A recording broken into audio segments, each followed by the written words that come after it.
வணக்கம் என் அன்பு நேயர்களே, மீண்டும் ஒருமுறை இந்த நிகழ்ச்சி மூலம் உங்களை சந்திக்கிறேன். எனக்கு மனம் நிறைந்த மகிழ்ச்சி. இது கேள்விகளாயிரம் நேரம். கேள்விகளால் நமது பகுத்தறிவை புதுக்கிக் கொள்ளுகிற நேரம். தேர்தல் மேகங்கள் தமிழ்நாட்டை சூட ஆரம்பித்திருக்கின்றன. திருவாரூர் சட்டமன்ற இடைத்தேர்தலுக்கு அம்மா மக்கள் முன்னேற்றக் கழகத்தின் சார்பில் வேட்பாளர் அறிவிக்கப்பட்டிருக்கிறார். திருவாரூர் மாவட்ட கழகத்தினுடைய செயலாளர் திரு காமராஜ் அவர்கள் களத்தில் இறக்கப்பட்டிருக்கிறார். ஒரு குரல் நினைவுக்கு வருகிறது, வழக்கமான குரல் நேரம். இதனால் இவன் முடிக்கும் என்றாய்ந்து அதனை அவன் கண் விடல். இதனை தேர்தல் வெற்றியை இதனால் இன்னின காரணங்களுக்கால் இவன் முடிக்கும், இவர் செய்து முடிப்பார் என்று ஆய்ந்து அதனை அவன் கண் விட்டிருக்கிறார் திரு டிடிவி தினகரன் அவர்கள். அதேபோன்று இந்த அரங்கத்திற்கு வருவதற்கு சில மணித்துளிகளுக்கு முன்னால் திராவிட முன்னேற்றக் கழகத்தின் சார்பில் வேட்பாளர் அறிமுகம் செய்யப்பட்டிருக்கிறார். நீண்ட போராட்டத்திற்கு பிறகு அதை குறிப்பிட்டாக வேண்டும். திரு பூண்டி கலைவாணன் அவர்கள் களத்தில் இறக்கப்பட்டிருக்கிறார். மும்முனை போட்டி வரும் என்று எதிர்பார்க்கப்படுகிறது. மூன்றாவது போட்டி அணியாக அதிமுக இருக்கும் என்று எதிர்பார்க்கப்படுகிறது. இன்று மாலை ஆட்சி மன்ற குழு கூடி வேட்பாளரை தேர்வு செய்து அறிவிக்கும் என்று எதிர்பார்க்கப்பட்ட நேரத்தில் திடீரென்று அந்த ஆட்சி மன்ற குழுவுடைய கூட்டம் நாளைக்கு ஒத்திவைக்கப்பட்டிருக்கிறது. இதிலிருந்தே அவர்களுடைய சலனம் தெரிகிறது. இது குறித்து கொஞ்சம் ஆழமாக பேசப் போகிறோம்.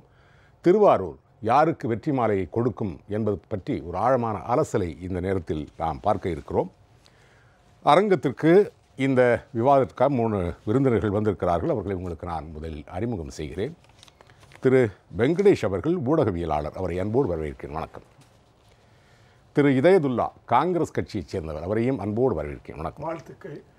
திரு கையநாதன் அவர்கள் மூத்த பத்திரிகையாளர், அவரையும் அன்போடு வரவேற்கிறேன். வணக்கம்.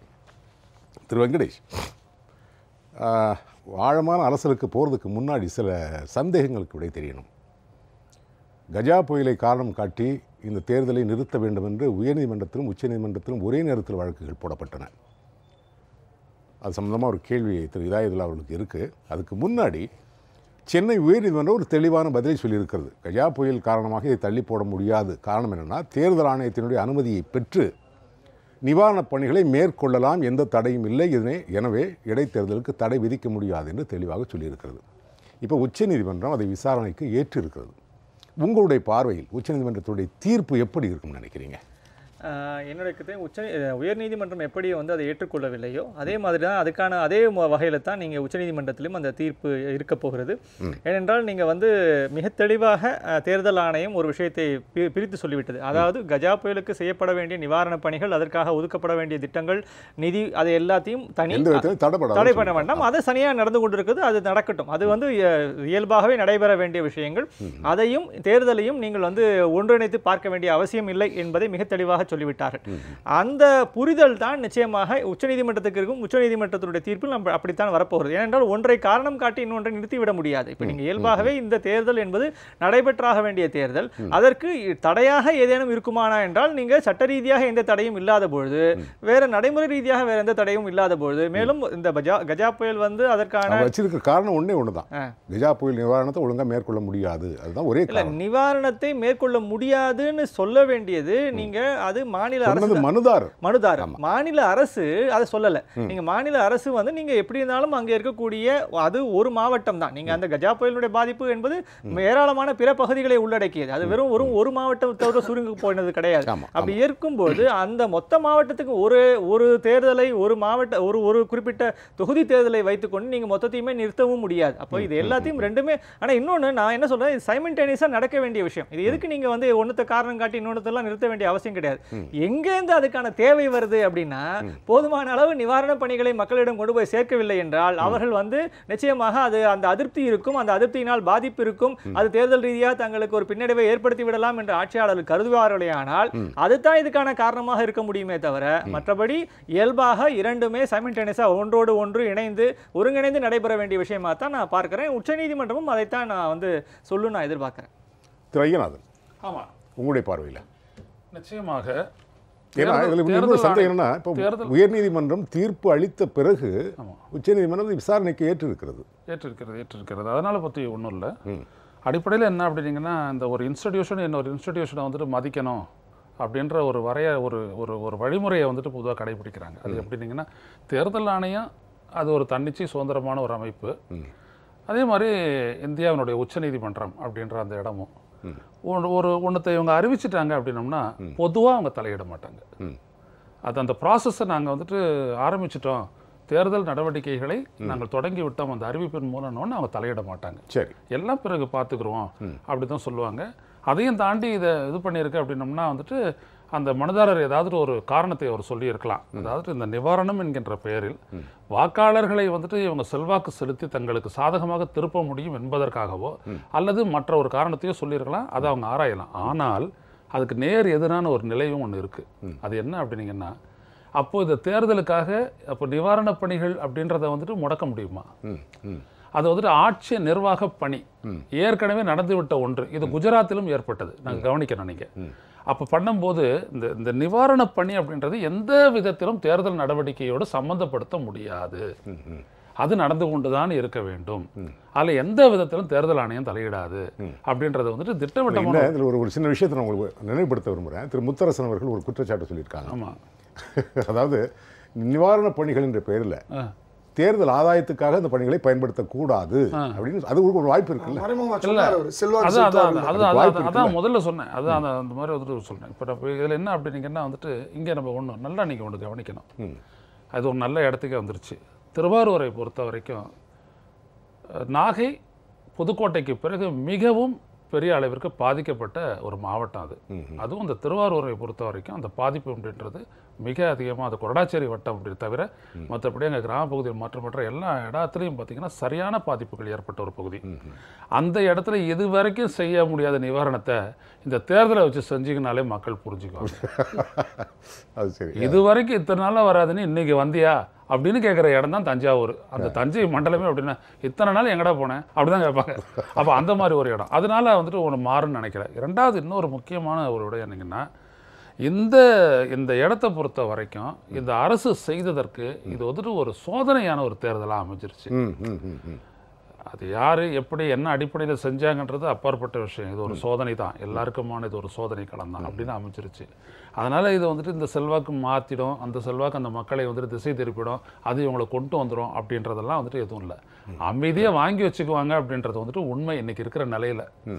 ஆனால் அதுதான் வாக்கா மாறும் அப்படின்றது நிச்சயம் நடக்க போகிறதில்ல. எனவே இந்த எதிர்ப்பு அப்படின்றது, இந்த மனு அப்படின்றது ஏற்கத்தக்கதாக இருக்காது. அதை விசாரணையில் வந்துட்டு இது பெருசாக இந்த தடையை நீக்கிற மாதிரியோ அல்லது இந்த தேர்தலை வந்துட்டு நடத்துறதுக்கு தடை விதிக்கிற மாதிரியோ போகாது என்பது எனது கருத்து. திரு இதயத்துள்ள உங்கள்கிட்ட கேட்கணும். இந்திய கம்யூனிஸ்ட் கட்சியினுடைய தேசிய செயலாளர் திரு டி ராஜா அவர்கள் உச்சநீதிமன்றத்தில் போய் மனு போட்டிருக்காரு. எனக்கு தெரிந்து நான் பார்த்த அரசியலில் ஒரு கூட்டணியில் இருக்கும்போது, அதில் குறிப்பாக அவர் தமிழகத்தைச் சேர்ந்தவருங்கிறதான் சொல்கிறேன் நான். ஒரு கூட்டணியில் இருக்கும்போது அந்த கூட்டணி கட்சிக்கு யார் தலைமை தாங்குகிறார்களோ இந்த மாதிரி ஒரு வழக்கு போடும்போது அவர்களுடைய கவனத்தை தாண்டி இதெல்லாம் பண்ண முடியாது. இது யதார்த்தம், இது கள நிலைமை, அதை ஒத்துப்பிக்கணும்னு நினைக்கிறேன். அப்படின்னா திராவிட முன்னேற்ற கழகத்தினுடைய கவனத்துக்கு வராமல் இந்திய கம்யூனிஸ்ட் கட்சி இப்படி ஒரு முடிவெடுத்து உச்சநீதிமன்றத்துக்கு போனதா? அப்படியானால் இதனுடைய பின்னணி என்ன? நீங்கள் இதில் சந்தேகிக்க வேண்டிய அவசியம் இல்லை. என்ன காரணம்னா, திருவாரூர் தொகுதியை பொறுத்தவரை அந்த தொகுதிக்கு சொந்தக்காரர் என்று 2 கட்சிகளைத்தான் பெரும்பாலும் சொல்ல முடியும். இந்த தேர்தலில் கம்யூனிஸ்டுகள் திராவிட முன்னேற்ற கழகத்தை ஆதரிக்கலாம், கூட்டணியில் இருக்கலாம். முன்பு நடந்த பல தேர்தல்களிலே ஒன்று வென்றது திமுக அல்லது கம்யூனிஸ்ட் பெரும்பாலும். அதை நம்ம மறந்துடக்கூடாது. அதாவது கம்யூனிஸ்டுகளுக்கான தொகுதி மட்டுமல்ல, கம்யூனிஸ்ட் செல்வாக்காகவும் பலமாகவும் இருக்கக்கூடிய ஒரு தொகுதி. அதில் இன்னொரு விஷயத்தை நம்ம கூர்ந்து சேர்த்து பார்க்கணும். அதாவது இப்படி நம்ம காலங்காலமாக சொல்லியிருக்கிற சில கணிப்புகள், கணிதங்கள், பொய்யாகி போன கதைகளும் உண்டு. அதை நம்ம அடுத்து பேச போகிறோம். இது பொய்யா மையாங்கிறது பேச போகிறோம். நீங்கள் கேட்ட கேள்விக்கு நான் பதில் சொல்லி ஆகணும். நீங்கள் கேட்ட கேள்வி, அவர்கள் ஏன் இதில் வந்து இவ்வளவு ஆர்வமாக இருக்க வேண்டும், அக்கறையாக இருக்க வேண்டும், ஏதோ ஒரு கட்சி அவர்களை தூண்டி விடுதோங்கிற மாதிரியான ஒரு கேள்வி இருக்கிறதுனால நான் சொல்ல வர்றேன். எதுக்காக இந்த கேள்வினா, இந்த வேட்பாளர் தேர்வில் கூட எந்த நேரத்திலும் இல்லாத நிறைய யூகங்கள் வெளிவந்தது. திரு உதயநிதி ஸ்டாலின் நிற்க போகிறாரு, திருமதி செல்வி நிற்க போகிறாங்க, திரு ஸ்டாலின் அவர்களே நிற்க போகிறாரு. இதுவரைக்கும் இல்லாத ஒரு யூகங்கள், வதந்திகள் ரெக்கை கட்டி பறந்தது நம்ம பார்த்தோம். ஏன் ஊகங்கள், ஒருவேளை அதன் விளைவாகத்தான் இந்த மாதிரி பின்னணியில் நடந்ததா? ஊகங்கள், வதந்திகள் திமுக சார்பாக பரப்பப்பட்டதா என்றால் இல்லை. திமுகவுக்கு எதிராக இருக்கக்கூடிய வேறு சில ஊடகங்கள், அச்சு ஊடகங்கள் தான் இதை கசிய விட்டது. உதயநிதி ஸ்டாலின் விண்ணப்பத்தையே வெளியே விட்டுருக்காங்க. நான் தான் சொல்ல வரேனே, விண்ணப்பம் என்பது யார் போட்டது? கட்சிக்காரர்கள் போடுறது. சரி, கட்சி தலைமையோ கட்சியினுடைய சம்பந்தப்பட்டவர்களோ அப்படி ஏதாவது சொன்னாங்களா, பேசினாங்களான்னா இல்லை. அது எதுக்காக இப்படி பொதுவாக திமுக மேலே உள்ள அந்த விஷயம் என்னதுன்னா, இதை வைத்துக்கொண்டு இன்னொரு சாராரை போட்டிக்கு தேவையில்லாமல் அழைப்பது, குடும்பத்தை சார்ந்தவர், ஒரு குடும்பத்தில் ஒருத்தர்னா இன்னொருத்தர் கேட்பாருங்கிற மாதிரி எல்லாம் பல விஷயத்தில் பண்ணியிருக்காங்க. திமுகவை பொறுத்தவரை உங்களுக்கு நன்றாகவே தெரியும், அவர்கள் கட்சிக்காரர்களுக்கு ரொம்ப முக்கியத்துவம் கொடுப்பவர்கள், அதில் சந்தேகம் கிடையாது. ஆனால் வெற்றி தோல்வி ஆராய்வு என்பது அது வேற விஷயம். இன்றைய சூழ்நிலையில் கடந்த தேர்தலிலே திராவிட முன்னேற்ற கழக தலைவர் கலைஞருக்கு திருவாரூருக்கு ஒரு பெருமை உண்டு. தமிழகத்தில் எந்த தொகுதிக்கு இல்லாத பெருமை. 12வது முறையும் 13வது முறையும் ஒருவர் சட்டமன்ற உறுப்பினராக தொடர்ந்து தேர்ந்தெடுக்கப்பட்டார்னா அந்த தொகுதி திருவாரூர் தான். நான் சொல்றது 12, 13. அதுக்காண்டி நம்ம அதுக்கு முந்தி அவர் நின்ற சேப்பாக்கத்தையெல்லாம் சொல்ல முடியாது. அப்போ அது 11ஆ தான் இருக்கணும் அல்லது 10 இருக்கணும். அதனால அந்த மாதிரி திருவாரூர் என்பது இயல்பாகவே ஒரு அந்த மாதிரி ஒருவர் இனி வருவாரா? என்னை பொறுத்தவரை யாரும் வர முடியாது. கலைஞருக்கு பிறகு கலைஞராக யாருமே வர முடியாது என்பதில் எனக்கு மாற்று கருத்து கிடையாது. அதனால தான் இந்த திருவாரூர் தேர்தலுக்கு இவ்வளவு பெரிய ஸ்பெகுலேஷன் வந்திருக்கு. ஆமாம், அதனால் கடந்த தேர்தலில் நான் கூட 2 நாட்கள் அங்கே இருக்க வேண்டிய வாய்ப்பு.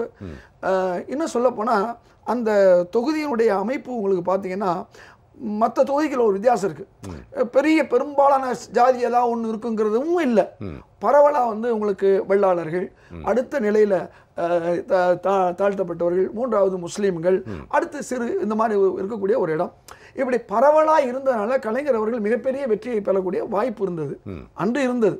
அவ்வளோதான். அதனால் இந்த விஷயம் இதில் தான் ஒரு முக்கியமான விஷயத்தையும் கோர்த்து பார்க்க. நீங்கள் சொன்னீங்கல்ல, அதாவது மார்க்சிஸ்ட் கம்யூனிஸ்ட் கட்சிக்கு மிகப்பெரிய ஒரு செல்வாக்கு உண்டுன்னு. ஆனால் சென்ற முறை மார்க்சிஸ்ட் கம்யூனிஸ்ட் கட்சி கூட்டணி இல்லை. மார்க்சிஸ்ட் சொல்லல, நான் இந்திய கம்யூனிஸ்ட் பற்றி பேசிட்டு இருக்கேன். அந்த பகுதியை பொறுத்தவரை விவசாயிகள் பகுதி, இந்திய கம்யூனிஸ்ட் பலமாக இருக்கக்கூடிய ஒரு பகுதி. பெரும்பாலும் பாராளுமன்ற தொகுதி தேர்தல் நடந்துச்சுன்னா ஒன்று நாகையோ அல்லது இதை சார்ந்த சில தொகுதிகள் சார்ந்த ஒரு பாராளுமன்றத்திலையும் அவர்களுக்கு தான் அந்த இடத்த பெரும்பாலும் ஒதுக்குவார்கள். அதனால நான் சொல்ல வந்தேன், அப்படியே இந்திய கம்யூனிஸ்ட் எடுத்துக்கிட்டா கூட 2016 அவங்களோட கூட்டணியில் இல்லையே. அது இருந்த பிறகுமே அதை தாண்டி திரு கருணாநிதி அவர்கள் இவ்வளவு பெரிய வாக்கு வித்தியாசம் ஜெயிச்சிருக்காரு. கலைஞர், அதைத்தான் நான் உங்களுக்கு சொன்னேன், அந்த தொகுதிக்குள்ள பெருமையோ அல்லது கலைஞருக்குள்ள பெருமையோ சொன்னேன். கலைஞர் என்பது வேறு. அந்த வேட்பாளர் வரும் பொழுது அதோட முடிஞ்ச ஒரு ஆளுமை, ஜெயலலிதா ஒரு தொகுதியில் நிற்கிறாருன்னா அவருக்கு அடுத்து ஒரு பலம் வாய்ந்த கட்சி கூட அந்த அளவுக்கு இப்போ நெருங்கி வர முடியாது இல்லையா? அதை வச்சு நான் சொல்றேன். ஏன் இந்தியா முழுக்கும் ஆளுமைகள் ஆயிரக்கணக்கான வாக்குகளிலோ லட்சக்கணக்கான வாக்குகளிலோ வெற்றி அடைகிறார் என்பதை நீங்க பார்த்தீங்கன்னு சொன்னா ஆளுமைகள் அது நீங்க மாற்ற முடியாது. அப்ப நீங்க எல்லாம் மற்ற கட்சியுடைய அது கூட மாறி இருக்கு தமிழ்நாட்டுல. சில நேரங்கள் மாறி இருக்கு சார். அதுதான் சொல்றேன், கருணாநிதி கூட எல்லா காலமும் 700 வாக்குகள் வித்தியாசம், அதுதான் எல்லா காலமும் பருகூரா இருக்காது. அதை நான் மறைமுகமா நான் சொல்லிக்கிறேன். அதனால காலங்கள் என்பது சில நேரங்களில் இந்திரா காந்தி வீழ்ந்ததை பார்த்தோம், தலைவர் காமராஜர் அவர்கள் வீழ்ந்ததையும் நாம பார்த்தோம். அதனால ஏதோ ஒரு அண்ணா வெற்றி வாய்ப்பை இழந்ததையும் நாம பார்த்தோம். இவையெல்லாம் அண்ணா நகர் அல்ல, அண்ணா வெற்றி வாய்ப்பை இழந்தே நான் பார்த்தேன், அங்க முன்னாலே போயிடுறேன். அதனால வெற்றி வாய்ப்புங்கிறது எப்போவோ ஒரு தடவை இழப்பதும் எல்லா நேரம் இழப்பதும் வித்தியாசம் இருக்கு. அதனால அது ஒரு புறம். நீங்க கேட்கிற கேள்வி நியாயமான ஒரு கேள்விதான். இதை பொறுத்தவரை நிவாரண, ஏன்னா அங்கே விவசாய கூலிகள் தான் அங்கே பாதிக்கப்பட்டார்கள்.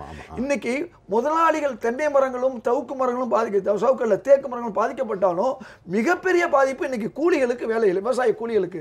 விவசாய கூலிகள் அதிகமாக இந்திய கம்யூனிஸ்ட் கட்சியில் இருக்கக்கூடிய ஒரு பகுதி. இப்ப இருக்காங்களா இல்லையாண்டா ஐயனான்னு சொல்லிட்டு அது வேற விஷயம். ஆனால் அந்த தன் மக்களுக்கு தன்னை சார்ந்தவர்களுக்கு ஏதாவது செய்ய வேண்டும். இவர்கள் இதை ஐயனா அழகா சொன்னார், நீங்க கூட மறந்து செல்வாக்கு செலுத்தி விடுவார்களோ என்று ஒரு வார்த்தையை சொன்னார்.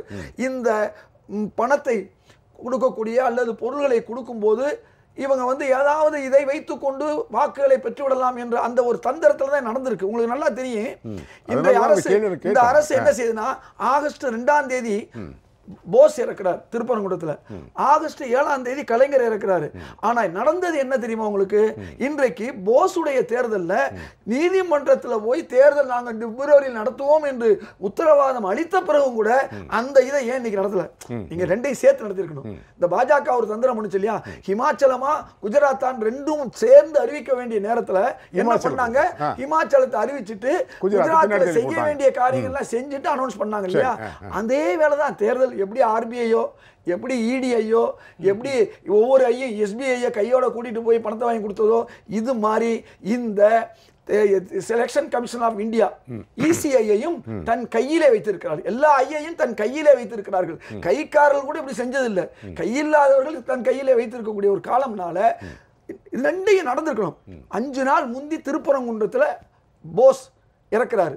ஆனா அப்ப இது எவ்வளவு ஒரு கண்ணுக்கு தெரிந்த மாதிரி ஒரு டிரான்ஸ்பேரண்டா இவ்வளவு பெரிய தவறு ஒரு சுதந்திரமா இருக்க வேண்டிய தேர்தல் கமிஷன் செய்யுதுன்னு சொன்னா, அப்ப இந்த 2 தேர்தலை ஒன்னா வச்சிருக்க வேண்டிய வேலை. ஏன்னா இந்த வழக்குன்னு சொல்ல முடியாது. உங்களுக்கு ரொம்ப தெளிவா இன்னைக்கு வந்திருக்கு. வழக்கு இருந்தாலும் நாங்கள் பிப்ரவரி மாதம் முதல் வாரத்தில் தேர்தலை நடத்துவோம் என்று தேர்தல் ஆணையம் சொல்லியிருக்கு. ஏன் பிப்ரவரி நடத்துறது ஒரு வாரத்துக்கு முன்னால? ஜனவரி 28 எவ்வளவு நாள்? இன்னும் சொல்ல போனா பிப்ரவரி மாசம் தான் 28ஆம் தேதி முடியும் நினைக்கிறேன். அப்ப இப்படி எல்லாம் பல விஷயங்கள் நம்ம பார்க்க வேண்டி இருக்குது.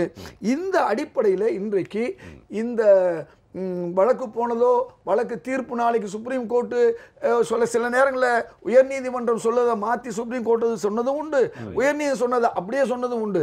அதனால என்ன நடக்கும் என்பதை நாம் சொல்ல முடியாது. ஆனால் ஒன்று மட்டும் நிச்சயம், இந்த தேர்தல் கலைஞர் நின்று வென்றதை போன்று இருக்குமா என்றால் அதுக்கு திராவிட முன்னேற்ற கழகம் தன்னுடைய முழு பலத்தையும் அவர்கள் பிரயோகித்தாக வேண்டும். அந்த அடிப்படையில் இன்றைக்கு இந்த நேரத்தில் இந்த சந்தடி சாக்கில் போடுற மாதிரி இந்த அரசாங்கம் என்ன செய்யுதுன்னா, நிவாரண பணிகளை கொடுத்து எப்படியாவது ஓட்டை வாங்கலாம்னு ஒரு தப்பு கணக்கு போடுது. ஆனா அந்த தப்பு கணக்கு ஆர்கே நகர்ல தோத்தது. அவங்க கொடுத்த 6 அவங்களுக்கு போகாம வேற யாருக்கோ போச்சு. கொடுத்த 6 அவருக்கு அவங்களுக்கு போகாம யாருக்கோ ஓட்டா போச்சு. உங்களுக்கு தெரியும், யாருக்கோ ஓட்டா போச்சு அவங்க கொடுத்தது.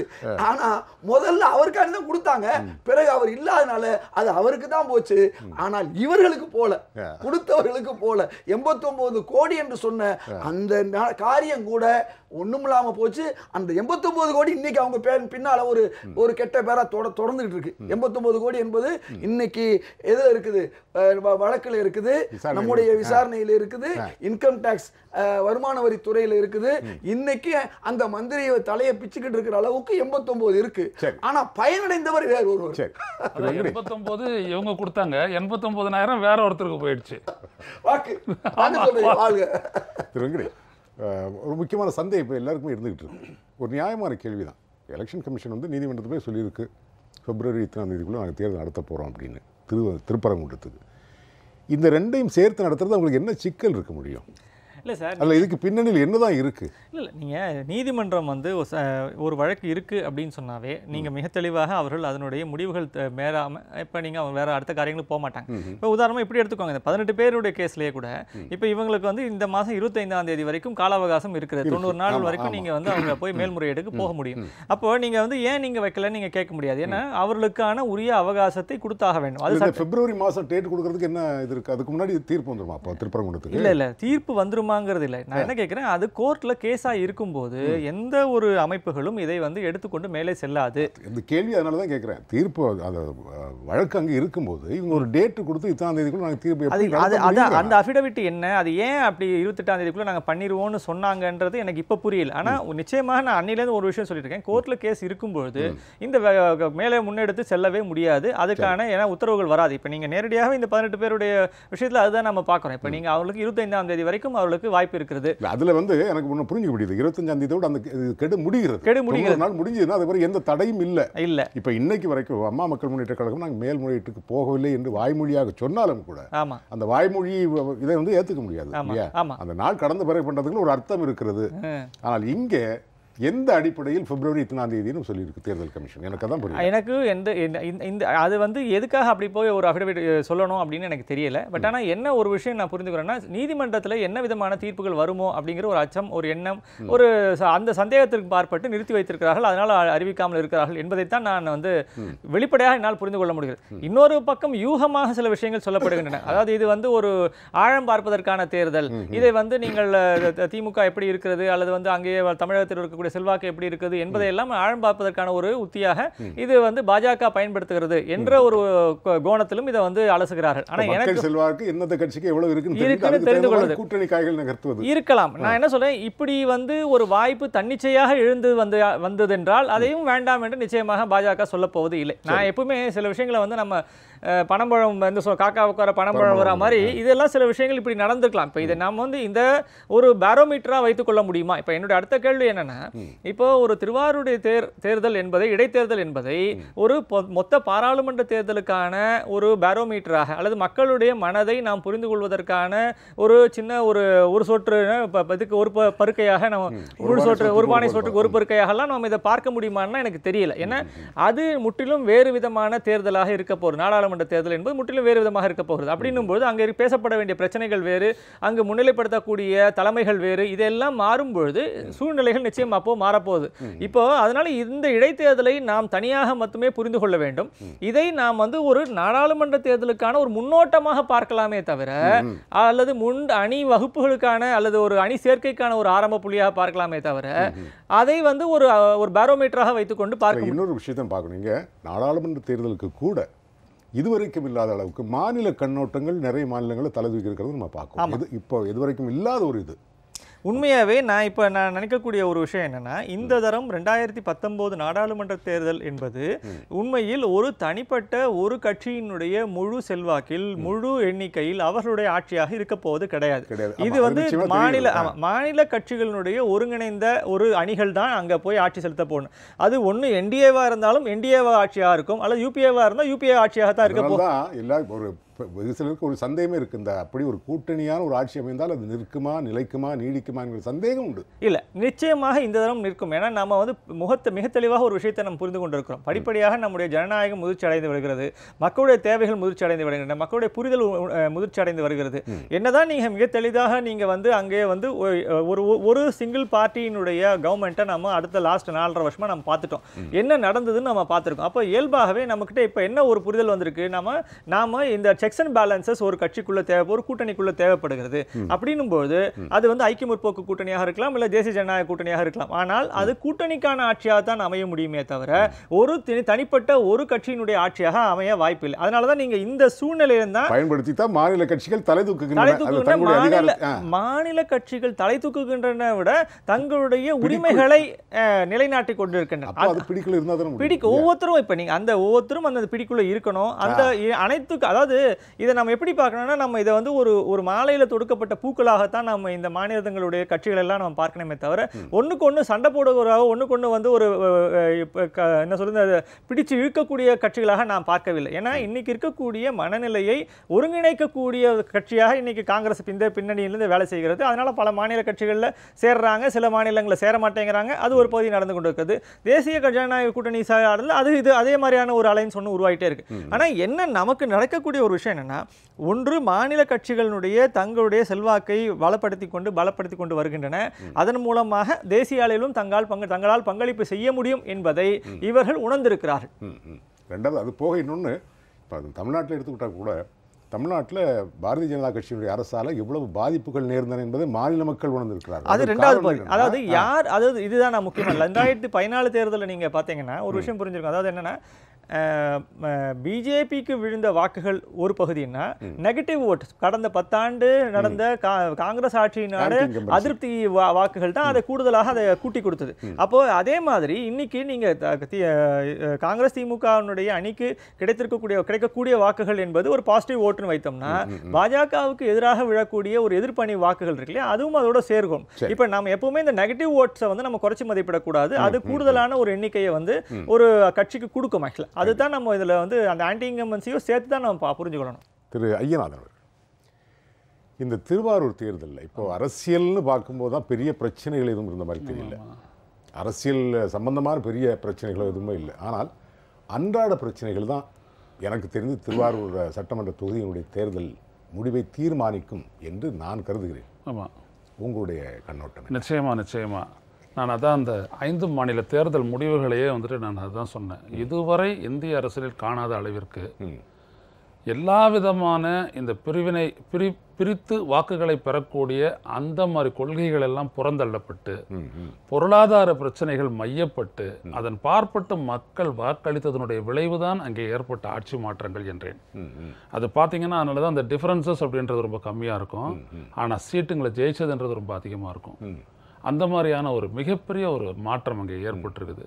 வாக்கு வித்தியாசங்கள் ரொம்ப கம்மியாக இருந்தது. வாக்கு வித்தியாசங்கள் கம்மியாக இருந்தது, ஆனால் ஷிஃப்ட் நீங்கள் பார்த்தீங்கன்னா 13% அப்படிலாம் ஆயிருக்கு. அது ஒன்று.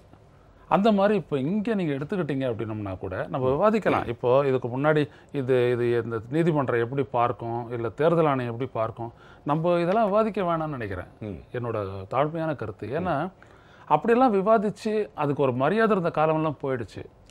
இன்னைக்கு வந்துட்டு அதிகாரம் கோலோச்சும் காலம் இது. அதான் ஐயா கூட வருத்தமாக சொன்னார், கையை விட்டு போயிடுச்சு, கையை இருக்கிற மரியாதையாக கொடுக்குமே, இல்லை கையை விட்டு போயிடுச்சு அப்படின்னாரு. கையில் இருந்தது, கையை விட்டு போயிடுச்சு வேற ஒருத்தருக்கு ஆட்சி போனதுனால. அதனால கையை மறுபடியும் வந்துச்சுன்னா கையும் அதை தான் செய்யும் அப்படின்ற ஒரு நிலை இது. நம்ம அதை ரொம்ப கவனிக்கிறோம். நம்ம அப்படிப்பட்ட ஒரு சூழல்ல இதெல்லாம் கூட இப்போ சொல்லுவார், இந்த சிபிஐ அது இதெல்லாம் சொல்லுவார். ஆமாம், எல்லா விதமான ஐயம். ஒரு சின்ன ஞாபகம், 2013 காங்கிரஸ் ஆட்சியை விட்டு வெளியே வந்த பிறகு திராவிட முன்னேற்ற கழகம் அடுத்த நாளே, ஒரு நாள் 2 நாள் கிடையாது, அடுத்த நாளே திரு ஸ்டாலின் அவருடைய மகன் வீட்டில் போய் சிபிஐ ரைடு பண்ணாங்க. அப்போ ஒரு திராவிட முன்னேற்ற கழகத்தினுடைய செய்தி தொடர்பாளர் திரு டி.கே. இளங்கோவன் அவர் சொன்ன வார்த்தை, சிபிஐங்கிறது சென்ட்ரல் பியூரோ ஆஃப் இன்வெஸ்டிகேஷன் இல்லை, காங்கிரஸ் பியூரோ ஆஃப் இன்வெஸ்டிகேஷன் கூட்டணியில் இருந்த ஒரு கட்சிக்காரர். தொடர சொல்லுங்க. ஆமா, அப்படிதான் வருது அது. அப்போ இது சொன்ன மாதிரி கையில இருந்தது, கைக்கு வந்ததுன்னா பழையபடியா. இப்போ இல்லை, கை இல்லாதனால வேற ஒரு கைக்கு மாறிடுச்சு. சரி. ஆமா, அப்போ இந்த கள நிலவரத்தை பொறுத்த வரைக்கும் நீங்க பாத்தீங்கன்னா இன்னைக்கு வந்து 3 முக்கிய பிரச்சனைகளை, இப்போ இந்த சமீபத்தில் கூட கொரடாச்சேரி போயிட்டு வந்தோம். அந்த நிகழ்ச்சியில் இங்கே திராவிட முன்னேற்ற கழக வேட்பாளராக அறிவிக்கப்பட்ட பூண்டி கலைவாணன் கூட கலந்துக்கிட்டாரு. ஐயா நம்மாழ்வாரை பற்றிய நினைவேந்தல்ல அங்கே பார்த்தீங்க அப்படின்னம்னா நீங்கள் மிகப்பெரிய பாதிப்பு ஏற்பட்டு நிவாரணம் செல்லாத ஒரு நிலை. பொதுமக்கள் தன்னார்வலர்களாக சென்று தமிழ் ஆர்வலர்கள்லாம் போயிட்டு கொடுத்த அளவுக்கு அரசுகிட்டது எதுவும் போய் சேரலை. ஒன்று.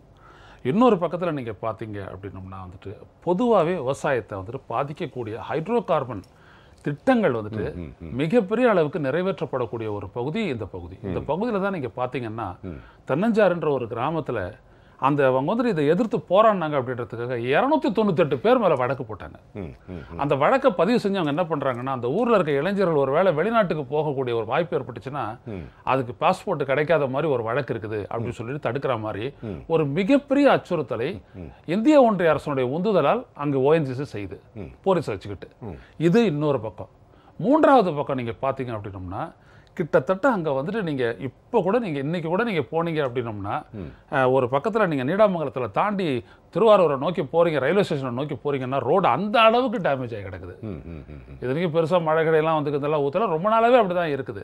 அந்த மாதிரி அந்த உள்ளாட்சி இல்லாதனால அதனால் இருக்கக்கூடிய அவலங்கள், இப்படி மக்களினுடைய வாழ்க்கையை வந்துட்டு நெருக்கிக்கிட்டு இருக்கிற ஒரு சூழல் என்ன அப்படின்னோம்னா, ஐயா வந்துட்டு ஒரு விஷயத்தை சுட்டி காட்டினார். அந்த விவசாய கூலி தொழிலாளர்கள், விவசாய தொழிலாளர்களுடைய பிரச்சனையை வந்துட்டு சொன்னார். அது மிகப்பெரிய அளவுக்கு அழுத்தது. அங்கேயும் வாய்ப்பில்லை. இந்த டிமானிட்டைசேஷன் பணம் மதிப்பு நீக்க நடவடிக்கையின் காரணமாக திருவாரூர்ல எல்லாம் போயிட்டு வேலை செஞ்சவங்களுக்கு இன்னைக்கு வாய்ப்பு இல்லை. அப்படி ஒரு மிகப்பெரிய ஒரு வேலை வாய்ப்பு நெருக்கடி அங்கே இருக்குது. அப்போ இதெல்லாம் தான் அங்கே பிரதிபலிக்கிறான். அதனால தான் சொன்னேன், இவங்க கொடுக்கக்கூடிய இவங்க என்னதான் சேர்த்து கொடுத்தாலும் வந்துட்டு அதையெல்லாம் தாண்டி தான் அவங்களுடைய எண்ணங்களை வந்துட்டு அவங்க வந்துட்டு காட்டுவாங்க. ஒரு அழகாக ஒரு வார்த்தை சொன்னார். இந்த கர்நாடக மாநிலத்தினுடைய அம்மா மக்கள் முன்னேற்ற செயலாளர் புகழேந்தி அவர்கள் அழகாக சொன்னார், ஒன்றும் பண்ண வேண்டாம், ஓபிஎஸும் இபிஎஸும் அங்கே போய் ஒரு ஓட்டு கேட்டு போனாலே போதும், ஆமாம் ஜெயிச்சிடலாம் அப்படிங்கிற மாதிரி. ஆமாம், அந்த மாதிரி ரொம்ப ஒரு பெரிய ஒரு கோபம் இருக்குது, ரொம்ப அமைதியான ஒரு கோபம். அதில் என்ன அப்படின்னீங்கன்னா, இது எல்லாத்தையும் விட இந்த நிவாரணம் எல்லாத்தையும் விட என்னன்னீங்கன்னா, இந்த மத்திய அரசு அறிவிச்சது 1146 கோடி, அதுக்கு முன்னாடி ஒரு 353 கோடி, இதெல்லாம் 353 இதெல்லாம் இந்த கணக்கில் சேர்க்க முடியாது. அந்த கணக்கு தனி கணக்கு தான். அது வந்துட்டு எப்பொழுதும் வருஷம் போடக்கூடியதாக தான். அது பேரிடர் நிவாரண நிதியில் சேர்த்தது தான். இதெல்லாம் வந்துட்டு பார்த்தீங்க அப்படின்னோம்னா அவங்ககிட்ட ஒரு மிகப்பெரிய ஒரு கேள்வி இருக்குது. அது ஒரு உதாசீனப்படுத்தப்பட்ட மக்களாக நம்மளை கேட்காம ஒரு ஹைட்ரோ கார்பன் திட்டத்தை அமல்படுத்துவாங்க.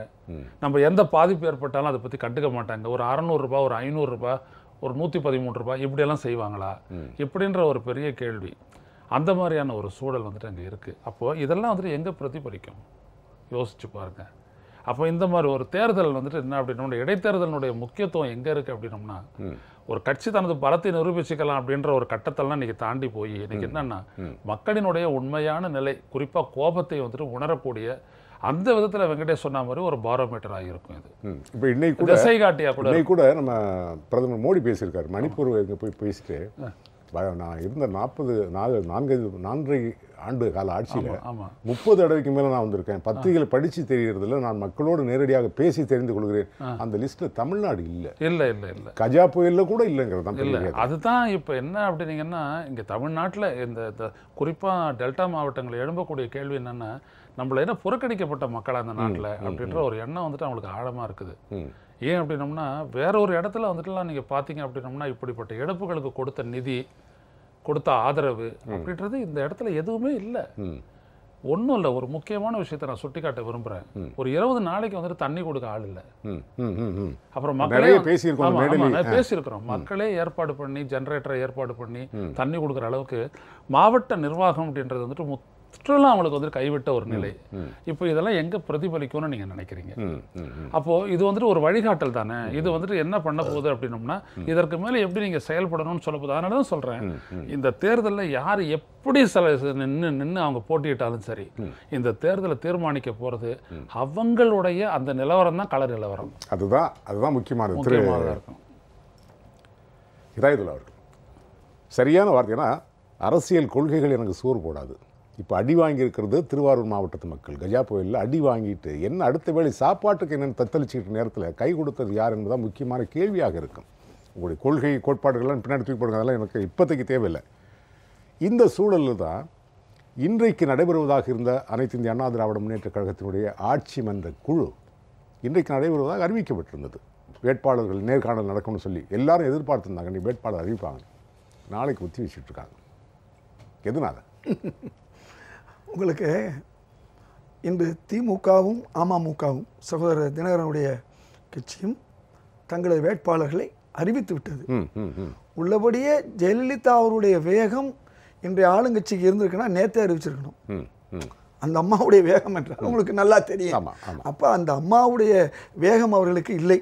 அந்த விஷயத்தில் சோகமாகத்தான் இருக்கிறார்கள் என்பது நமக்கு நல்லா தெரியுது. நாளைக்கும் முடிவாகுமா ஆகாதா என்பது தெரியாது. ஆனால் ஒரு விஷயம் உண்மை, இந்த தயக்கத்துக்கு என்ன காரணம்? ரொம்ப ரொம்ப தெளிவு. அதாவது இவர் நிற்கிறார். பூண்டி கலைவாணனை பொறுத்தவரை 2 முறை தியாகம் செய்தவர். கலைஞர் இங்கே போய் நின்றதுனால, ஏன்னா அந்த தியாகத்தை நான் செஞ்சவன். 89ஆவது வருஷம் நான் சேப்பாக்கம் தொகுதியில் நான் நின்றவன். அதன் பிறகு கூட்டு என்று வரும்பொழுது திராவிட முன்னேற்ற கழகத்தோடு எங்களுக்கு அடுத்து கூட்டு வந்தது. வரும்போதெல்லாம் நான் அந்த இடத்துல கேட்க முடியாது. அந்த இடம் வந்து கலைஞர் அவர்கள் நிற்கக்கூடிய ஒரு சூழ்நிலை. இப்போ நான் சொல்ல வர்றேன். அப்போ தலைவர் மூப்பனார் சொல்லுவார், சொல்லுகிற விஷயம் தலைவர் மூப்பனார் சொல்லுவார், இதயத்துள்ளாவே நீங்கள் போய் கலைஞருக்கு வேலை செய்யுங்க பாரு எனக்கு. அப்போ எனக்கு நான் போய் இன்னொரு இடத்துல போய் நிற்கக்கூட முடியாத ஒரு சூழல். அது கலைஞரால் பாதிக்கப்பட்டனா திமுகவால் பாதிக்கப்பட்டனா ஒரு 2வது விஷயம். இங்கே தலைவரிட்ட ஆணையை நான் செஞ்சுருக்கேன். அப்போ அந்த பாதிப்பை இன்றைய வரை நான் உணர்ந்துக்கிட்டு இருக்கேன். 89க்கு பிறகு எத்தனையோ தேர்தல்களில் நான் நிற்க முடியாத ஒரு சூழல் வந்த மாதிரி இன்னைக்கு பூண்டி கலைவாணன் அவர்களுக்கு அந்த நிலைமை வந்திருக்கு. அப்போ அது அவருக்கு ஒரு அனுதாபம் இருக்கலாம். அதனால இப்படி யோசிக்கிறாங்க அதே மாதிரி இன்னைக்கு டிடிவி அவர்களுடைய அமமுகவுடைய கட்சிக்கு இன்றைக்கு இது ஒரு தேர்தல். எப்படி ஆர்கே நகர் மாதிரி இந்த தேர்தலில் எப்படியாக தங்களை நிலைநிறுத்தி ஆகணும் ஆளுங்கட்சியை விட. இப்படி 2 கட்சிகளும் நமக்கு மிகப்பெரிய கனவை கூட தொலைக்கக்கூடிய ஒரு சூழல் இருக்குது. என்ன செய்கிறது? எதையாவது செஞ்சு மாட்டிக்கிற நம்ம எவ்வளவு சூது பண்ணாலும், அது மதுசூதன மாதிரி ஆளை போட்டாலும் அந்த சூது வெல்லுமா வெல்லாதா என்று நினைக்க வேண்டிய நிலை அவர்களுக்கு இருக்கு. இன்னொன்று இலவு காத்த கிளின்னு உங்களுக்கு தெரியும். அது மாதிரி நாம 6000 கொடுக்க போது அது டிடிவி தினகரன் ஜெயிச்சிட்டாரே, அது நமக்கு தொப்பி போட்டுட்டாங்களே, என்ன குக்கர் வந்து விசில் சத்தம் கிடைச்சிருச்சு அப்படிங்கிற எண்ணமும் இன்னைக்கு ஆளுங்கட்சிக்கு இருக்கும். நான் சொல்றதெல்லாம் உங்களுக்கு மக்களுக்கு புரியுதோ இல்லையோ, மக்களுக்கு புரியும். இன்னும் சில நடைமுறை விஷயங்களையும் பார்க்கணும். அமைச்சர்கள் உள்ள போக முடியாம நிவாரண பணிகளுக்காக உள்ள போன அமைச்சர்கள் அவங்க என்ன நினைச்சிட்டு இருக்காங்க, உள்ள போகலாம், கஜா புயலையே பாசிட்டிவ் ஆகிட்டு போகலாம், நாம கொடுக்க வேண்டிய நிவாரண பணிகள் அவங்க அந்த தொகுதிக்கு என்ன செய்வாங்க தெரியுமா, டோக்கனை கொடுத்துருவாங்க, நாங்கள் பின்னால் தர முடியும். ஏன்னா மக்கள்கிட்ட வந்து டோக்கனுக்கு ஒரு விசேஷம் உண்டு. அதனால அவங்க என்ன நினைக்கிறாங்க, அந்த ரூட்லேயே போய் எதையாவது அடிச்சிடலாமான்னு நினைக்கிறாங்க. அந்த பகுதியில் தானே நீங்கள் நிவாரண பணி பண்ண முடியாது, அல்லது பொங்கல் பரிசு கொடுக்க முடியாது, அல்லது நிவாரண பணி கொடுக்கணும்னு சொன்னால் அதை வைத்துக்கொண்டு ஏதாவது பண்ணலாம். இப்படி இப்போ ஒரு சின்ன கிளாரிஃபிகேஷன் சொல்லணும். நீங்கள் அந்த டோக்கன்ஸ் சொன்னீங்களா, எதையோ ஒன்று வச்சு கோர்த்து விட்றீங்க நீங்கள். இல்ல நான் சொல்வது, அதாவது யாரோ செஞ்சதை நினைச்சிட்டு நான் அதான் சொல்லுவாங்க இல்லையா, இதை நினைச்சு நான் ஒரு அருமையான பழமொழி மூலமாக நான் ஒரு கேள்வி வைக்கிறேன். உங்களுக்கு இல்லை, உங்க மூலமாக ஒரு கேள்வி வைக்கிறேன். அதாவது டோக்கன் கொடுத்தாங்கன்னு வாதத்துக்காக ஒத்துப்போம். இதற்கு முன்னால் டோக்கன் கொடுக்கறதுக்கு முன்னாடியே நம்ம லயோலா கல்லூரி மாணவர்கள் ஒரு கருத்து கணிப்பு நடத்தினாங்க. முதலாக ஆர்கே நகரில் தினகரன் தான் ஜெயிப்பார் என்று சொன்ன முதல் கருத்து கணிப்பு தான். எல்லாரும் கிண்டல் பண்ணாங்க. அப்போ நிச்சயமா கருத்து கணிப்பு நடக்கும்போது டோக்கன் கொடுத்துருக்க மாட்டாங்க யாரும். நிச்சயமா இல்லை. எப்படி நினைச்சா இல்லையாங்கிற அடுத்த விஷயம், அது கூட நம்ம சொல்ல முடியும். அவங்க நான் சொல்றது, நீங்க கேட்ட கேள்வி, இன்றைய ஆளுங்கட்சி ஏன் தாமதம், அவர்கள் தாமதத்துக்கு இப்படி பல காரணங்களை அவங்க ஆராய வேண்டி இருக்குது. என்னதான் அவங்க ஆராய்ச்சி செய்தாலும் இலவு காத்த கிளியாக கூட போயிருமோன்ற ஒரு பயமும் அவங்களுக்கு இருக்கு. அதனால கொஞ்சம் பார்த்து மெதுவா, அதையும் நான் சொல்லிட்டேன், ஜெயலலிதா மாதிரி அவங்களால வேகமா இருக்க முடியாது. ஏன்னா அவங்க ஜெயலலிதா இல்லை, அதையும் நீங்க புரிந்து கொள்ளணும்.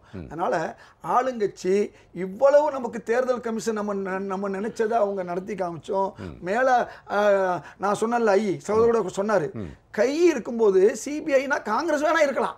ஆனா இன்னைக்கு காங்கிரஸ் மட்டுமல்ல, இன்னைக்கு பாஜகவை தாண்டி RSS உடைய கை இருக்குது.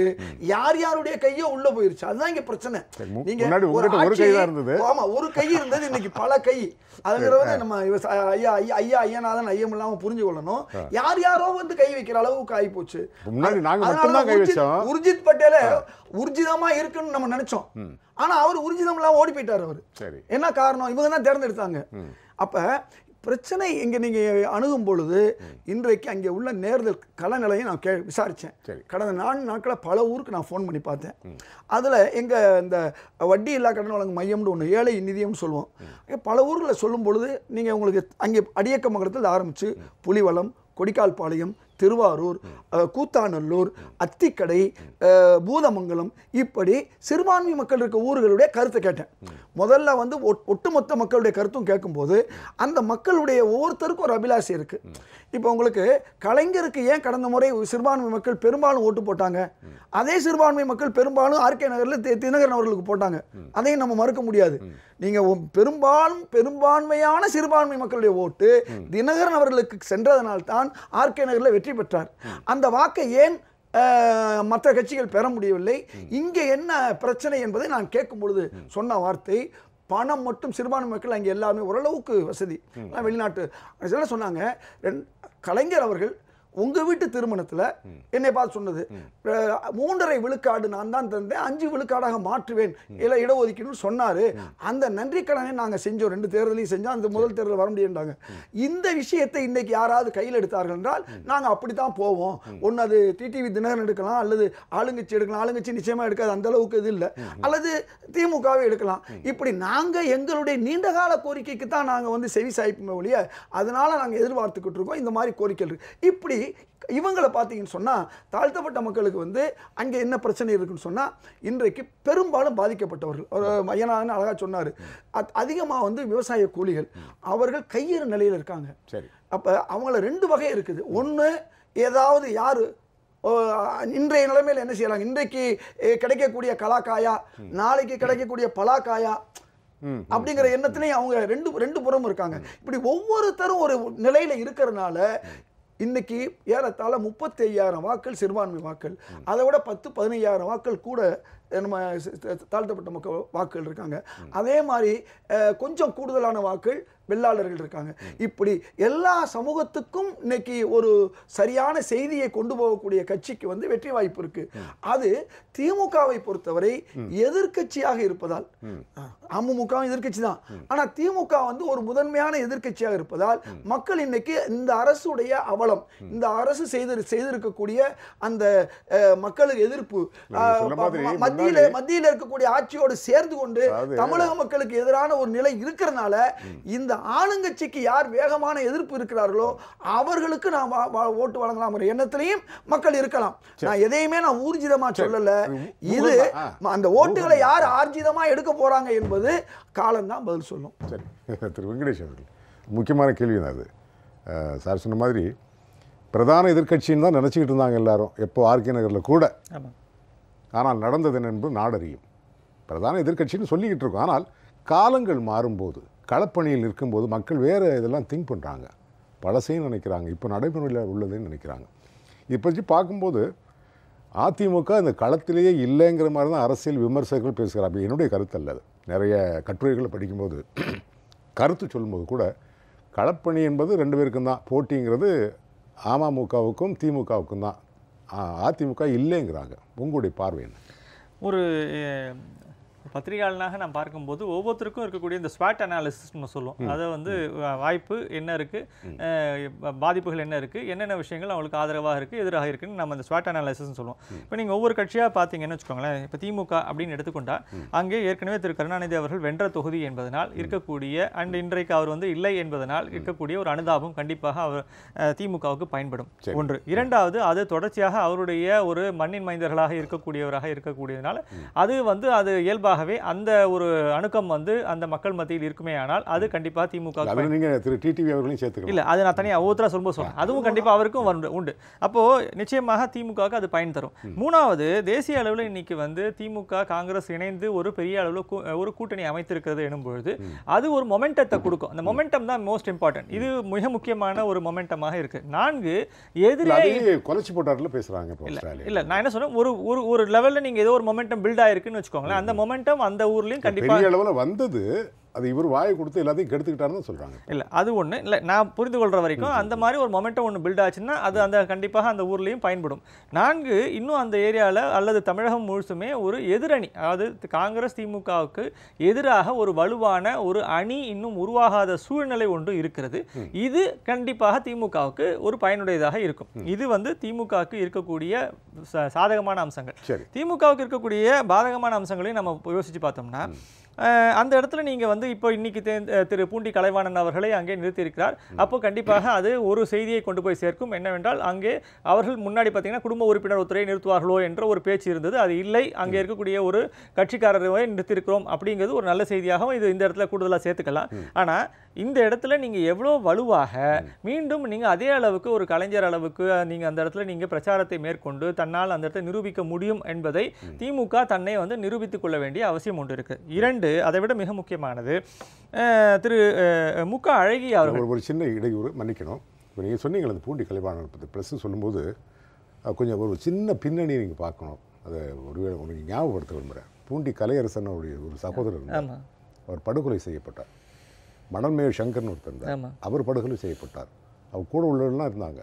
இப்போ அந்த பின்னணி வேலைகள்லாம் நடக்கும். அதனுடைய இதெல்லாம் பார்த்தீங்கன்னா அதுவும் திருவாரூர் மாவட்ட மக்களுக்கு தெரியும் இதோட பின்னணி என்ன. கண்டிப்பா, அதாவது நீங்க இதெல்லாம் மக்களுக்கு பார்க்கும்போது திரு காமராஜ் அவர்கள் மேல ஒரு மரியாதை இருக்கு. இப்போ அமமுகவுடைய வேட்பாளர் ஒரு மரியாதை இருக்கிறது. கண்டிப்பா, அது ஒண்ணு. இதே மாதிரி இப்போ நீங்க இன்னொரு செய்தி இருக்கு. இப்போ நீங்க இதை வந்து நீங்க திரு முக அழகிரி அவர்கள் ஒருவேளை அங்கே ஒரு மாற்று வேட்பாளர் ஒருத்தரை அல்லது அவருடைய குடும்ப உறுப்பினரே ஒருத்தரை நீங்க வந்து அங்கே கொண்டு போய் நிறுத்துகிறார் என்றால், அப்போ அங்கே இருக்கக்கூடிய திமுக வாக்குகள் பெருமளவு சிதறக்கூடிய ஒரு அபாயம் ஒன்று இருக்கிறது. இது அங்கே இருக்குது. அதே மாதிரி நீங்க அடுத்து இருக்கக்கூடிய நீங்க இவருடைய டிடிவி தினகரனுடைய கட்சியிலன்னு பார்த்தீங்கன்னா காமராஜ் அவர்களை கொண்டு வந்து நிறுத்துகிறார். அப்போ அவருக்கு வந்து அந்த ஏற்கனவே வந்து பழக்கப்பட்ட ஊர், அந்த ஊர்லேயே மாவட்ட செயலாளராக இருந்தவர், அந்த இடத்துல இருக்கக்கூடிய பாதிப்பு அந்த எல்லா விஷயங்களும் அவர் கூட இருந்து பார்த்துருக்கிறார்.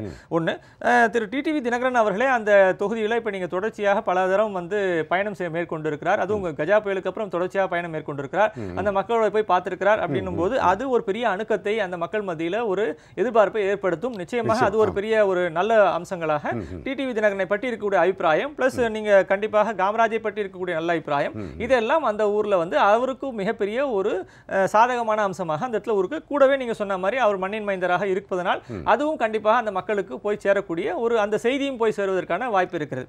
மூன்றாவது இப்ப நீங்க அதிமுக பகுதியும் பாத்தீங்கன்னா அதிமுகவுக்கு இருக்கக்கூடிய இன்னைக்கு இருக்கக்கூடிய மிகப்பெரிய ஒரே பெரிய பலம் என்றால் நீங்க வந்து நிவாரண பணிகளுக்காக மத்திய அரசு கொடுத்திருக்கக்கூடிய மிகப்பெரிய தொகை ஒன்று இருக்கிறது. அப்போ இது இன்னும் கையில வந்து சேரல, ஆனா நீங்க அது ஒதுக்கப்பட்டிருக்கிறது என்ற ஒரு செய்தியே அதை கொண்டு போய் சேர்ப்பதன் மூலமாகவே அவர்களால் அங்கே வந்து ஒரு வாக்குகளை திசை திருப்ப முடியுமா, வாக்குகளை கவர முடியுமா என்று யோசிப்பார்கள். இது எல்லாமே எங்க ப்ரொவைடட் என்ன இது இந்த காம்பினேஷன்ஸ் எல்லாமே ஒன்னொன்னு மாறும். அப்ப என்ன புரிந்து கொள்ளணும்னா அடிப்படையில் மக்கள் வந்து தங்களுடைய பிரச்சனைகளிலிருந்து இந்த தொகுதியினுடைய வேட்பாளரை யோசிக்க போகிறார்களா அல்லது நீங்கள் வந்து தங்களுடைய மொத்த தமிழ்நாட்டுக்கும் இதுதான் திசை காட்டியாக இருக்க போகிறது என்ற நோக்கிலிருந்து பார்த்து இது வந்து எதிரணிக்கு வாக்களிக்க போகிறார்களா அல்லது சரியா சொன்னீங்க. நான் முதல்ல சொன்னது காரணமே தான். இது அரசியல் காரணிகளா இல்லது அன்றாட காரணிகளாங்கிறது முதல்ல சொன்ன காரணம். எனக்கு என்னுடைய ரீடிங் வந்து அவருடைய சொன்ன ஒரே ஒரு விஷயம் தான், ரொம்ப அழகா அவர் மூன்றையுமே தொகுத்து சொல்லிட்டாரு. ஒரே ஒரு விஷயம், the bird in the hand is better than two in the bush. நாளைக்கு கிடைக்கிற பலாக்காயா இன்னைக்கு கிடைக்கிற கலாக்காயா, அவ்வளவுதான். அந்த மாதிரி இப்ப இருக்கக்கூடிய இந்த வாய்ப்புகளை எப்படி மக்கள் பயன்படுத்திக் கொள்ள போகிறார்கள், யார் மூலமாக பயன்படுத்திக் கொள்ள போகிறார்கள், இது ஒவ்வொருத்தருக்கும் ஒரு கணக்கு இருக்கிறது. இப்ப நீங்க வந்து டிடிவி தினகரன் அவர்கள் இதை வந்து வெற்றியின் மூலமாக வேற ஒரு செய்தியை சொல்ல விரும்புகிறார். திமுக தன்னை காப்பாற்றிக் கொள்வதற்கும் தன்னுடைய ஒரு வெற்றியின் மூலமாக ஒரு செய்தியை சொல்ல விரும்புகிறது. அது என்ன நிச்சயமாக தமிழக மக்கள் தங்களோடு தான் இருக்கிறார்கள் என்பதை நிரூபிப்பதற்கான ஒரு வாய்ப்பாக பார்க்கிறது. இதில் அதிமுகவும் அதே இடத்தில் நாங்கள் எந்த வகையிலும் தோல்வி அடைந்து விடவில்லை அப்படின்னு காண்பிப்பதற்கான ஒரு முயற்சியாக இருக்கு. இது எல்லாருமே 3 பேருடைய ஒரு பங்களிப்பையும் சேர்ந்து தான் இந்த போட்டி இருக்க போகிறது. சரி, நம்ம தொடர்ந்து பேசலாம். திரு ஐயநாதன், நான் முதல்ல சொன்னது தான், அதாவது அரசியல் கொள்கைகள் நமக்கு இன்னைக்கு சாப்பாடு போட போறதில்லை. அது குறிப்பாக திருவாரூர் மாவட்டம் கஜா புயலினால் பாதிக்கப்பட்ட பிறகு அன்றாட பிரச்சனைகளை அவங்க கவனம் செலுத்துவாங்க. அதை முன்னின்று செய்தது யார் என்று பின்னொழி திரும்பிப்பாங்க. கண்டிப்பாக இந்த புயல்ல இதுவரைக்கும் இல்லாத எந்த அரசியல் தலைவரும் இப்படி ஒரு களப்பணி செய்ததாக வரலாறு இல்லை என்று சொல்லக்கூடிய அளவுக்கு 9 நாட்கள் அந்த பகுதியிலேயே சுற்றி வந்து அந்த பகுதி மக்களை சந்தித்து அவர்களுக்கு தேவையான முக்கியமாக ஆறுதல் வார்த்தைகளை சொல்லி, அதுதான் அவங்களுக்கு முக்கியமானது. அதை செய்தவர் திரு டிடிவி அவர்கள் மட்டும்தான், வேறு யாரும் அந்த லிஸ்ட்டில் இல்லை. அது இந்த திருவாரூர் தேர்தலில் கை கொடுக்கும்னு நினைக்கிறீங்களா இல்லையா?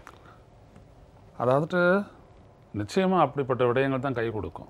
2 முக்கியமான விஷயம் இருக்குது இதில். நீங்கள் பார்த்தீங்க அப்படின்னம்னா, நம்ம ஆரம்பித்த போது இவங்க என்ன தருவாங்க அப்படின்னு எதிர்பார்க்கிற நிலையில் எப்போ மக்கள் இருப்பாங்கன்னா, எந்த விதத்துலையும் அவங்க மற்ற அடிப்படைகளில் மற்ற வழிகளில் பாதிக்கப்படாத ஒரு நிலை இருக்கும்போது, இப்போ என்ன அப்படின்னீங்கன்னா, எது தீர்மானிக்க போகிறது, வசதிகளா வடுக்களா இன்னைக்கு ஏற்பட்டிருக்கக்கூடிய. அதனால தான் நான் அந்த 2 பிரச்சனையை சொன்னேன். ஒன்று கஜா பேரிடர், பேர் அழிவு, அது ஆக்சுவலாக பெரிய அழிவு. இது வந்துட்டு இப்போ எனக்கு தெரிஞ்சு ஒரு வருடத்திற்கு 4-5 லட்சம் ரூபாய் வருவாய் வந்த தென்னை மர தோப்பு வச்சுக்கிட்டு இருந்தவங்கலாம் இன்றைக்கி ஒன்றும் இல்லாதவங்களா இருக்கிறாங்க. நாளைக்கு கடன் கட்டுறதுக்கு என்ன அப்படின்ற ஒரு நிலை, இது ஒன்று. 2வது நிலை பார்த்தீங்கன்னா, ஒரு சாதாரணமாக 3 ஏக்கர் 2 ஏக்கர் நிலம் வச்சுட்டு இருந்தவங்களும் ஒன்றும் இல்லாத போயிருக்காங்க. இது 2வது. 3வது, இவங்களோட சேர்ந்துக்கிட்டு தேங்காய் பறிக்கிறது அது பறிக்கிறதுன்னு ஒரு சகஜமாக ஒரு வாழ்க்கையை வாழ்ந்துட்டு இருந்த தொழிலாளர்கள் அவங்க பாதிக்கப்பட்டிருக்காங்க. இது 3வது. இது எல்லாமே இந்த கஜா புயல் தொடர்பானது. இதில் வந்துட்டு இந்த அரசுகள் செய்தது என்ன, அது இந்திய ஒன்றிய அரசாக இருக்கட்டும், தமிழக அரசு செஞ்சதாக இருக்கட்டும், என்ன யாருமே அப்போ இந்த மாதிரி தேர்தல் வரும்லாம் எதிர்பார்க்கல. ஏன்னா அது அவங்க கையில் இருக்கிறதா நினச்சிக்கிட்டாங்க, முடிஞ்சு போச்சு. அதே நேரத்தில் இங்கே செஞ்சவங்கலாம் யார், இது மட்டும் இல்லாத இன்னொன்று இருக்குது. அந்த ஃபேக்டர் நான் சொல்கிறேன். இந்த நிவாரணப் பணிகள் பொதுமக்களிடமிருந்தும் தன்னார்வலர்களிடமிருந்தும் மக்கள்கிட்ட போய் சேரக்கூடிய அந்த நிவாரணத்தை தடுத்த கட்சிகள் இருக்கின்றன. அதை கவனிங்க நீங்க. அந்த விஷயம் வந்துட்டு அங்க இருக்கிற மக்களுக்கு தெரியும். நம்ம ஒன்றும் பேரெல்லாம் சொல்ல தேவையில்லை. யாரெல்லாம் தடுத்து நிறுத்திக்கிட்டாங்க, தடுத்து நிறுத்தி அவங்க ஏன்னா இது வந்துட்டு எந்த விதத்திலையும் வந்துட்டு இன்னொரு விஷயம், அதாவது நீ சொன்ன மாதிரி தன்னார்வலர்களும் தனியார் தொண்டு நிறுவனங்கள் அனுப்பிய நிவாரணப் பொருட்களில் கூட ஸ்டிக்கரை ஒட்டி கொடுத்தது அது பண்ணாங்க. போய் சேரக்கூடாதுன்னு நினைச்சாங்க. அது சேர்ந்தா என்ன ஆகும் அப்படின்னு நினைச்சாங்க. இதுல ஆளுங்கட்சி எதிர்கட்சிகளுக்கெல்லாம் என்னென்ன பங்கு இருக்குன்னு எல்லாமே அவங்களுக்கு தெரியும். இது எல்லாமே வந்துட்டு இந்த இடத்துல வரப்போகுது. 2வது இன்னொன்று நீங்க இன்னொன்று என்ன அப்படின்னீங்கன்னா, இன்னைக்கு இன்றைய தமிழ்நாட்டில் வந்துட்டு ஒரு லீடர்ஷிப் ஸ்லாட் இல்லாட்டி லீடர்ஷிப் கிரைசிஸ், அதை எப்படி வேணாலும் எடுத்துக்கங்க, அது இன்னைக்கு வந்திருக்குது. இன்னைக்கு இப்போ அதிமுக அப்படின்றது வந்துட்டு ஒரு மிகப்பெரிய ஒரு அரசியல் சக்தியாக இருந்தது. அது எப்படி தன்னை பிரதிபலித்துக் கொள்ளும் அப்படின்றது ஒன்று இருக்குது. முன்னாடி அதுக்கு வந்து செல்வி ஜெயலலிதா பிரதிநிதித்துவப்படுத்துனாங்க. இன்னைக்கு அதை பிரதிநிதித்துவப்படுத்த போகிறது யாரு அப்படின்ற ஒரு கேள்வி இருக்கு இல்லைங்களா? அதோட சேர்ந்து திராவிட முன்னேற்ற கழகத்துக்கு அதே மாதிரியான ஒரு கேள்வி இருக்குது. இப்போ இது மக்கள் மத்தியில் இந்த இடத்துல அது எப்படி வேலை செய்யும்? ஏன்னா லீடர்ஷிப்ன்றது அப்படின்னா நம்பிக்கை தான். இவர் வந்தா இவருக்கு நம்ம பலம் சேர்த்தோம் அப்படின்னோம்னா அது நம்மளுக்கு பலமா இருக்கும்ன்றது அது இங்கே தீர்மானிக்கப்படும். சரி சரி. அப்போ இதுதான் வந்துட்டு ஒரு முக்கியமா அந்த அந்த அட்வான்டேஜ்னு நம்ம சொல்றோம் இல்லைங்களா? அந்த இடத்துல இதுதான் யார் தலைவரா இருக்கிறதுக்கு நமக்கு அப்படின்னு சொல்லக்கூடிய ஒரு இடம் வந்துட்டு திருவாரூர்ல கிட்டத்தட்ட அது வந்துட்டு முடிவாகும். அது ஒரு பாயிண்டரா இருக்கும் அப்படின்னு தான் நான் நினைக்கிறேன். சரி திரு, இதான் இதில் உங்களுடைய இறுதியான கருத்து. இப்போ அழகான ஒரு முடிச்சு கொடுத்துருக்காங்க. யார் எப்போ எங்களுக்கு என்ன செய்தாங்க, இதுதான் இன்னைக்கு மனசில் நிற்கக்கூடியது. கணக்கு போட்டு பார்க்கும்போது நல்ல சொன்ன மிக சுருக்கமாக சொல்லுங்க. ஒரு ரொம்ப சிம்பிள். அவர் சொன்ன மாதிரி அந்த நேரங்களில் வந்து சில அமைப்புகள் அரசை விட வேகமாக இயங்கியது. இல்லைன்னு சொன்னால் அரசு பிறகு போச்சு, போகலன்னு சொல்லிட முடியாது. ஏன்னா மின்சாரம் இந்த கம்பங்கள் விழுந்தெல்லாம் பார்த்தாங்க. ஆனால் செய்ய வேண்டிய அரசு செய்யலைன்னு இன்றைக்கி மக்கள் மத்தியில் ஒரு என்ன இருக்குது, கோபம் இருக்குது. அதில் அவர் சொன்ன மாதிரி டிடிவி போனார். அதே மாதிரி திமுக காரர்கள், நீங்கள் உங்களுக்கு நான் தெரியும், தென்னை மரங்களை கொண்டு போய் சமீபத்தில் கூட 10,000 தென்னை மரங்கள் அவங்க கொடுத்தாங்க. இப்படி எதிர்க்கட்சிகள் அமைப்புகள் எல்லாமே செஞ்சாங்க. அதே மாதிரி யார் யாரோ செஞ்சதை ஸ்டிக்கர் போட்டு தாங்கள் செஞ்சதுன்னு சொன்னதையும் மக்கள் பார்த்தாங்க. நான் அந்த புயல் நடித்த 2வது நாளே நான் திருவாரூரில் இருந்து பார்த்தேன். நான் திருவாரூர் நகரத்தில் எந்த பாதிப்பும் இல்லை, பக்கத்து பகுதிகளில் தான் இந்த பாதிப்புகள்லாம் இருந்துச்சு. அதனால் மக்களுடைய மனநிலை எவ்வாறு இருக்கும் எப்படி இருக்கும் என்பதை வந்து நிச்சயமாக வந்து காலம்தான் பதில் சொல்லணும். ஆனால் இந்த ஒரு விஷயம்தான் எனக்கு சந்தேகம். நாளைக்கு இப்போ தென்னை மர பாதிப்புங்கிறது சாதாரணம் இல்லை. ஒக்கி புயலாக இருக்கட்டும், வேறு புயல்கள்லாம் இருக்கட்டும், அதெல்லாம் 1 மாதம் 2 மாதம் பாதிப்பு அல்லது சில. ஆனால் இந்த பாதிப்பு ஒரு தலைமுறை பாதிப்பு. ஒரு தென்னை மரம் என்பது ஒரு 20 ஆண்டுகள் 30 ஆண்டுகள் ஒரு தலைமுறை பாதிப்பு என்பது அவ்வளவு சீக்கிரம் அவங்க அதை விட்டு வெளியே வர முடியாது. அந்த பாதிப்பை யார் சரி செய்கிறார்கள், அவர்கள் என்ன செய்வாங்க அப்படிங்கிறதையும் நாம் பொறுத்திருந்தான் பார்க்கணும். இன்றைய சூழ்நிலையில் அந்த தொகுதியில் பல்வேறு நிலைகள் இருக்குது. அந்த நிலைகளை யார் அறிந்து அதற்கு தகுந்த மாதிரி அங்கே வாக்காளர்களை கவர்கிறார் என்பதை பார்க்கணும். இந்த நேரத்தில் ஒரு விஷயம் நம்முடைய சகோதரர் வெங்கடேஷ் ரொம்ப அழகாக சொன்னார். திமுகவுக்கு இருக்கக்கூடிய சாதக பாதகங்கள், அதே போல் அமமுகவுக்கு இருக்கக்கூடியது, அதே மாதிரி அதிமுகவுடைய சாதகமும் சொன்னார், பெரிய பாதகங்களையும் எடுத்து சொல்லியிருக்காரு. இவையெல்லாம் ஒன்று சேர்ந்து இந்த நான் ஏற்கனவே சொன்ன மாதிரி யாருக்கோ எதுக்கோ கொடுத்தது யாருக்கோ போய் சேர்ந்து விடுற மாதிரி ஆயிடக்கூடாது. அதிமுக வந்து சூழ்ச்சிகள் செய்யும்போது அது அவங்களுக்கே போய் நிற்கி, அதனால் இதில் நியாயமாகவும் நடந்து கொள்ள வேண்டும். இந்த 1000 கோடி கிடைச்ச மறுநாளே தேர்தல் கமிஷன் இதை அனௌன்ஸ் பண்ணுது அப்படின்னு சொன்னால் எங்கேயே சதித்திட்டம் நடக்குது. ஏற்கனவே ஆர்கே நகரில் ஆளுங்கட்சியினுடைய சதித்திட்டம் நடைபெறலை. அந்த மாதிரி நடந்துடக்கூடாது. நியாயமாக நேர்மையாக தேர்தல் நடந்தால் நிச்சயமாக ஒரு நல்ல முடிவு ஏற்படும். சரி திரு வெங்கடேஷ், உங்களுடைய இறுதியானது ரத்தின சுருக்கமாக சொல்லுங்க. இதனால் வரைக்கும் நம்ம வந்து வேட்பாளர்கள் யார் என்று தெரியாமல் இருந்தோம். இன்றைக்கு பெரும்பாலும் வேட்பாளர் தெரிந்து விட்டது. இதுக்கப்புறம் இருக்கக்கூடிய மிக முக்கியமானது பிரச்சாரம். இப்போ அடுத்து வரக்கூடிய 20 நாட்களில் என்ன விதமான பிரச்சாரங்களை முன்னிலைப்படுத்துகிறார்கள், என்னென்ன பிரச்சனைகளை அங்கே எடுத்து முன்னிலைப்படுத்துகிறார்கள், என்ன விதமான நம்பிக்கைகளை உருவாக்குகிறார்கள். இப்போ அதுதான் மிக முக்கியமானது. அங்கே இருக்கக்கூடிய பாதிக்கப்பட்ட மக்களுக்கு ஏற்படுத்தக்கூடிய நம்பிக்கைகள் தான் வாக்குகளாக மாறப்போகின்றன. அந்த நம்பிக்கைகளை ஊட்டக்கூடியவர்களுக்கு தான் இன்னைக்கு பெரிய அளவில் வரவேற்பு இருக்க போகிறது. சரி, நல்லது. மிக அழகான கருத்துக்கள், நல்ல நல்ல கருத்துக்கள்லாம் சொன்னீங்க, அழகாக சொன்னீங்க. இவ்வளவு நேரம் அமர்ந்து மக்களுக்கு அழகான கருத்துக்களை சொன்ன உங்கள் மூவருக்கும் ஏப்ரல் தொலைக்காட்சி சார்பிலே நெஞ்சார்ந்த நன்றி. நேயர்களை மீண்டும் ஒரு கேள்விகளாக நிகழ்ச்சி உங்களை சந்திக்கும் வரை உங்களுக்கு வணக்கமும் நன்றியும் சொல்லி விடைபெறுவது உங்கள் எம்ஜே ரகு. வணக்கம் நேயர்களே.